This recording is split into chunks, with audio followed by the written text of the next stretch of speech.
सभी को जय जिनेन्द्र। मंगलाचरण करते हैं। णमिदूण सौभ सिद्धे झाणुत्तम खविद दीह संसारे। दस दस दो दो यजिणे दस दो अणुपेहणम गुच्छे।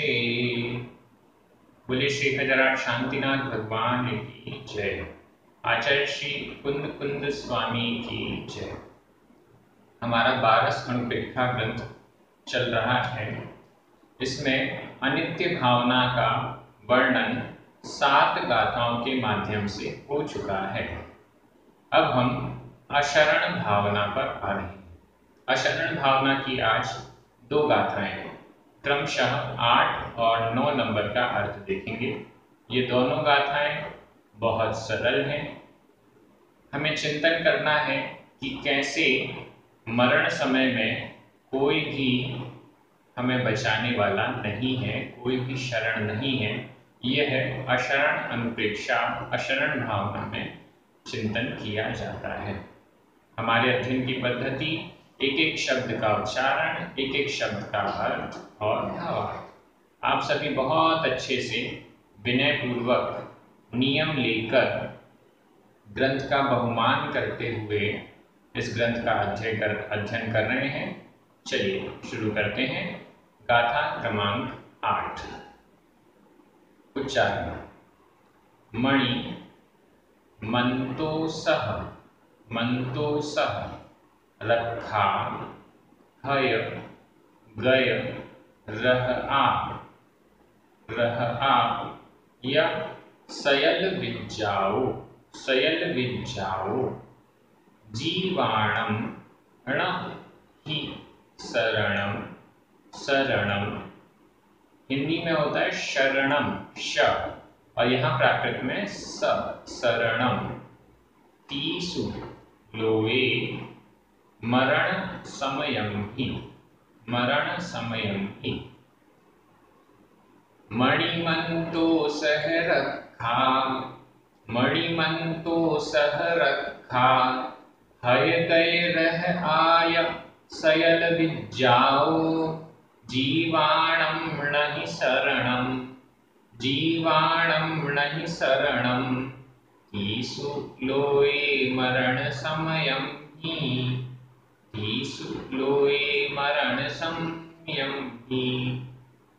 बहुत सरल है। अगर आपको उच्चारण नहीं आ रहा है तो 1-2 बार इसको रिपीट करके देख लीजिए। बहुत सरल है, कुछ भी कठिन उच्चारण इसमें नहीं है, कठिन शब्द भी नहीं।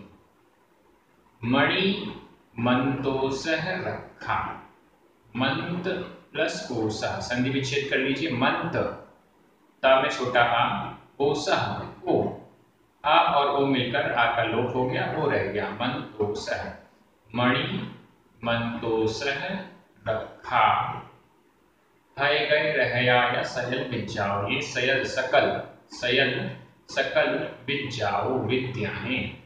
यह और मणि मंत्र कोसह औषध, मणि मंत्र औषध रक्षा के जो सूत्र वगैरह होते हैं, राखी होती है ना, रक्षा सूत्र रखा। हय हाथी, हय का मतलब होता है घोड़ा। गय हाथी, रह आ रथ, हाथी घोड़े, हाथी रथ। यह और सयल विज्जाओ, सयल सकल समस्त, विज्जाओ विद्याएं, समस्त विद्याएं।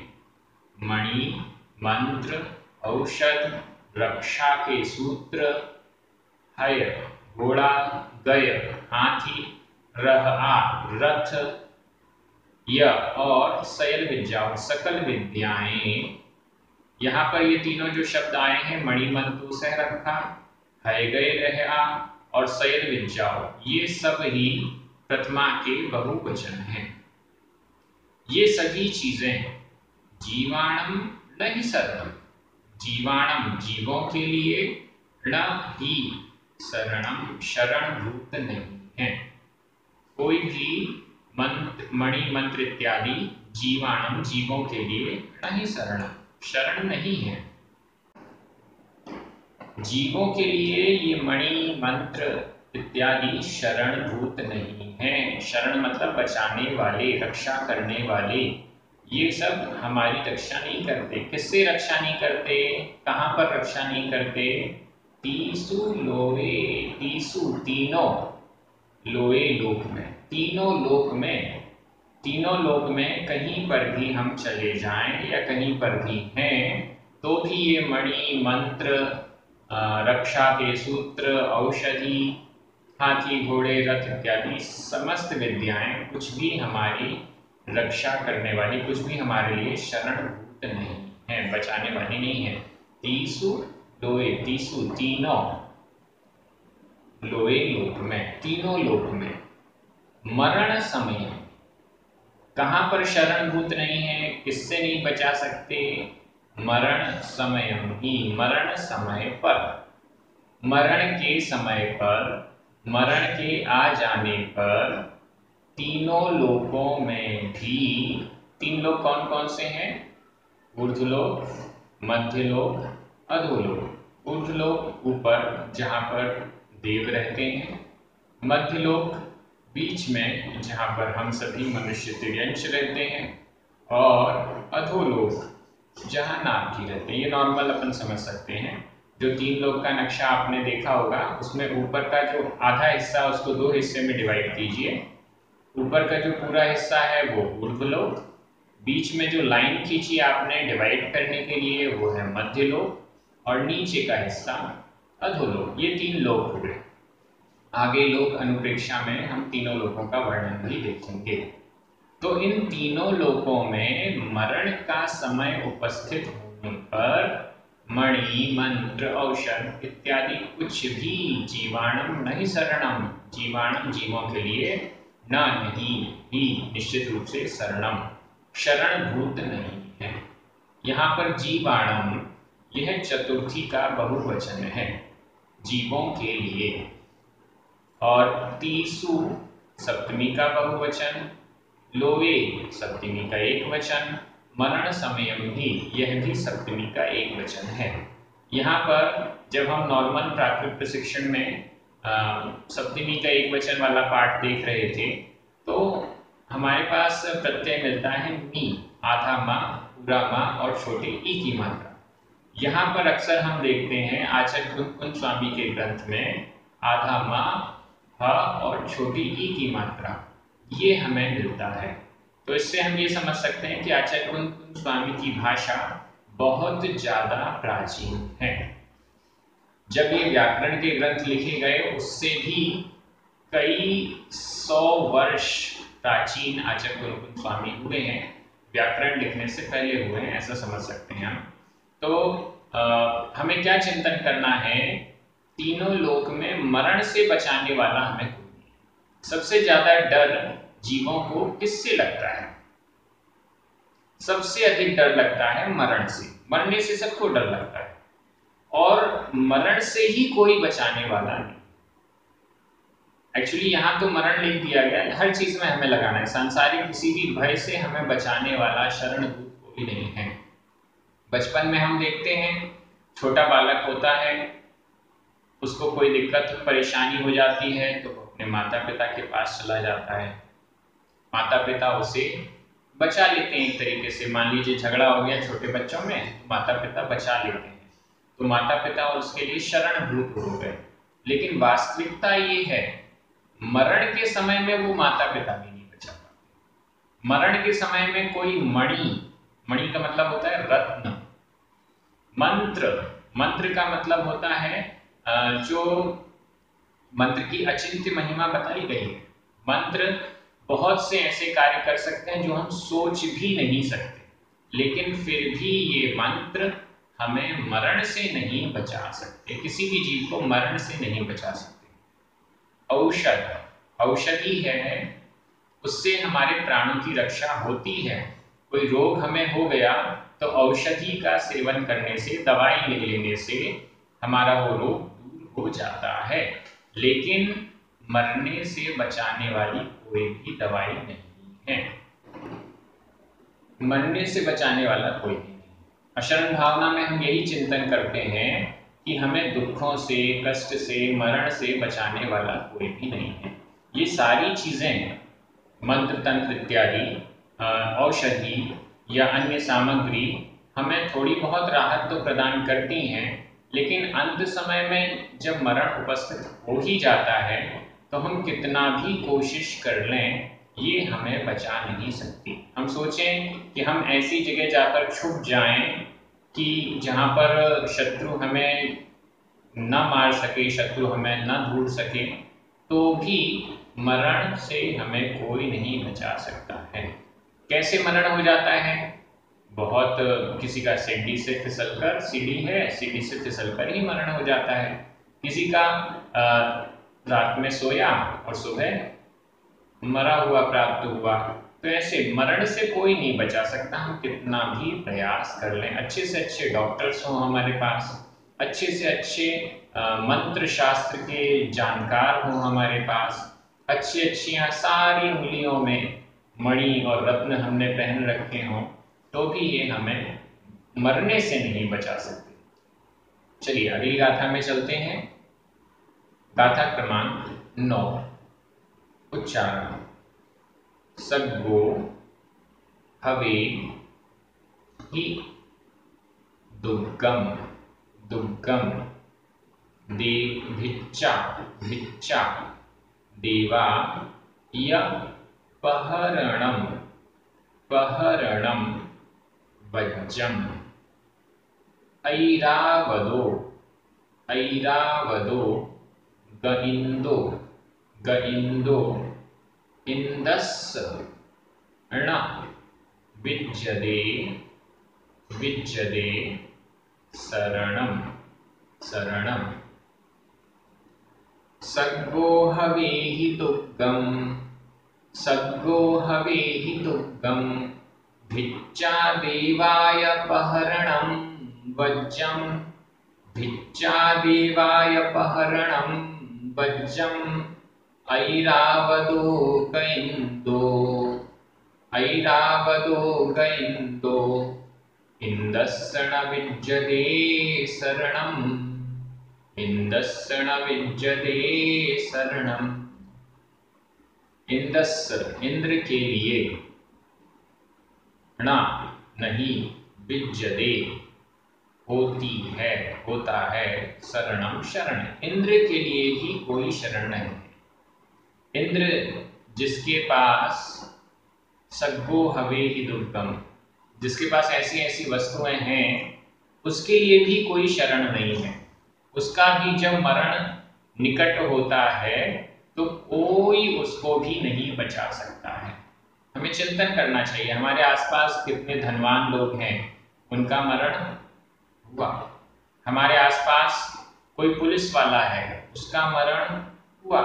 हमारे आसपास कोई राजनेता हैं बड़े, उनको बचाने वाले सैकड़ों लोग हैं, इतने कमांडो उनके पीछे लगे रहते हैं, आत्मरक्षक उनके पास होते हैं, बॉडीगार्ड होते हैं, फिर भी उनको भी बचाने वाला कोई नहीं है। जब उनका मरण निकट आता है तो उनको कोई भी नहीं बचा पाता है। हमें ये सोचकर अपने मन से मरण का भय दूर करना चाहिए। जब मरण आएगा तो आएगा, आयु पूर्ण हो जाएगी तो मरण आएगा, या आयु पूर्ण होने का कोई प्रसंग आ जाएगा तो मरण हो जाएगा। ऐसा हमें सोचना चाहिए, चिंतन करना चाहिए। इसमें डरकर कुछ और कार्य करें, इससे अच्छा है चुपचाप, मरण आएगा तो देखा जाएगा। मरण क्या है इसके बारे में भी हमें चिंतन करना चाहिए, और ये भी सोचना चाहिए कि हम मरण से डरते क्यों हैं। क्या मरण होते समय हमें दुख होता है, कष्ट होता है? जब आत्मा से प्राण निकलते हैं तो आत्मा तड़पती होगी, मतलब जैसे पिक्चरों में दिखाया जाता है ना कि आत्मा निकल रही है तो वो शरीर ऐसे तड़पता हुआ दिखाई देता है। जैसे वो छिपकली की पूंछ कट जाती है तो छिपकली की पूंछ उचकती रहती है, तड़पती रहती है, ऐसा लगता है। तो क्या आत्मा शरीर से जब निकलती है तो शरीर भी ऐसा ही करता है? ऐसे ही कुछ प्रसंगों पर हमें चिंतन करना चाहिए। क्या होता है ये मैं अभी नहीं बोलूँगा, आप अपनी कमेंट्स लिखिएगा कि मरते समय दुख होता है या नहीं। चिंतन करके लिखिएगा, ऐसे ही नहीं, चिंतन कीजिएगा। किसी का मरण है, अपना ही मरण है मान लो, तो सोचिए मैं जब मरूंगा तो मुझे कष्ट होगा कि नहीं। सोचिए किसी का ट्रेन से एक्सीडेंट हो जाता है, ट्रेन से बॉडी कट जाती है, तो 1 सेकंड या 2 सेकंड लगा, उस 1-2 सेकंड में उसे कष्ट हुआ मरने वाला या नहीं हुआ? परमाणु बम का विस्फोट हुआ, हजारों लाखों लोग मर गए, 1 सेकंड में ही मर गए। अब वो 1 सेकंड के मरने पर उनको कष्ट हुआ या 1 सेकंड में तो पता ही नहीं चलता कि कुछ हो गया। तो इसका सोचिएगा, फिर कमेंट बॉक्स में लिखिएगा। आगे इसको देखेंगे कि मरण में दुख होता है, दर्द होता है कि नहीं होता, क्या होता है, या हमारे दिमाग में ही मरण का एक सवार है कि मरना है मरना है, मर रहे हैं और दुखी होते रहते हैं, क्या होता है, इस पर आगे चिंतन करेंगे। तो ये गाथा क्या कह रही है? इंद्रसण विद्यते शरणम, इंद्र के लिए भी ना नहीं विद्यते होता है शरणम, इंद्र के लिए भी कोई शरण नहीं होती है, इंद्र को भी बचाने वाला कोई नहीं होता है। इंद्र कैसा है? सग्गो हवे ही दुर्गम, इंद्र के लिए सग्गो स्वर्ग, हवे होता है ही निश्चित रूप से, दुर्गम दुर्ग, स्वर्ग दुर्ग के समान है। दुर्ग क्या होता है? जब युद्ध वगैरह होते हैं तो दुर्ग बहुत काम आते हैं। दुर्ग में चारों तरफ से ऐसी बनावट होती है कि कोई भी शत्रु उस दुर्ग के अंदर नहीं आ पाता है, और जो अंदर की छोटी सी सेना भी है तो बाहर की बड़ी सेना को वो हरा देती है, ऐसा दुर्ग होता है।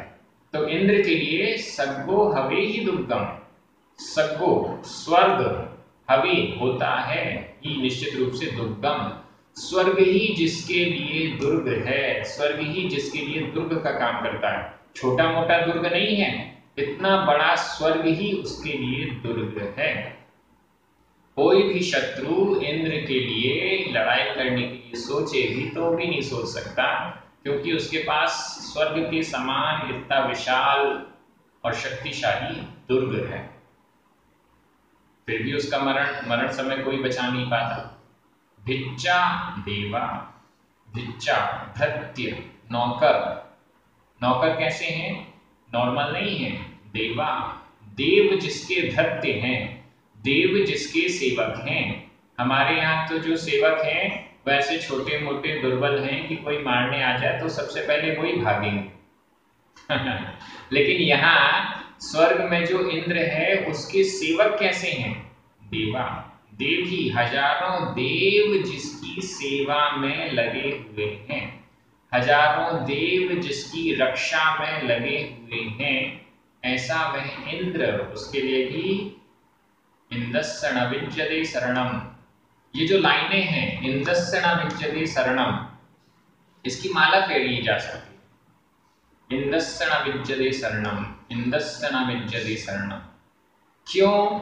जिससे हमारे मन में ये बात बैठ जाए कि कोई भी शरण नहीं है। हम क्यों सोचते हैं कि कोई हमें शरण दे दे, कोई हमें बचा ले, कोई हमें ऐसा कर दे वैसा कर दे। इंद्रसण विद्यते शरणम, जब ऐसे इंद्र के लिए भी कोई शरण नहीं है तो हम अपने लिए ऐसा क्यों विचार करते हैं? हाँ, पूज्य मुनि पुंगव सुधा सागर महाराज जी कहते हैं कि आचार्यों का एक एक शब्द, आचार्यों ने जो गाथाएं ग्रंथों में लिखी हैं, एक एक गाथा, एक एक शब्द इम्पोर्टेंट है। हम लोग जब पूज्य सुधा सागर महाराज जी से पढ़ते थे और एग्जाम भी होता था, तो एग्जाम के टाइम पर हम लोग पूछते थे महाराज जी कुछ इम्पोर्टेंट गाथाएं बता दीजिए जो एग्जाम में आने वाली हों। तो महाराज जी कहते थे इम्पोर्टेंट कुछ नहीं होता, यहाँ तो एक भी लाइन अनइम्पोर्टेंट नहीं है। ऐसी श्रद्धा हमारे अंदर होनी चाहिए। आचार्यों के वचन कैसे हैं? एक भी लाइन ऐसी नहीं है जिसको हम अंडरग्राउंड कर दें, या एक भी लाइन ऐसी नहीं है जिसको अंडरलाइन कर दें। सारी लाइनें, सारे शब्द महत्वपूर्ण हैं। तो इस दृष्टि से इंद्र के लिए कोई शरण नहीं है। और क्या होता है इंद्र के पास? पहरणम, य और पहरणम वज्रम, पहरणम प्रहरण, प्रहरण, प्रहरण का मतलब है अस्त्र, अस्त्र, उसका अस्त्र शस्त्र क्या है? वज्रम, वज्र, वज्र जैसा अस्त्र उसके पास है। वज्र क्या होता है? सबसे कठोर।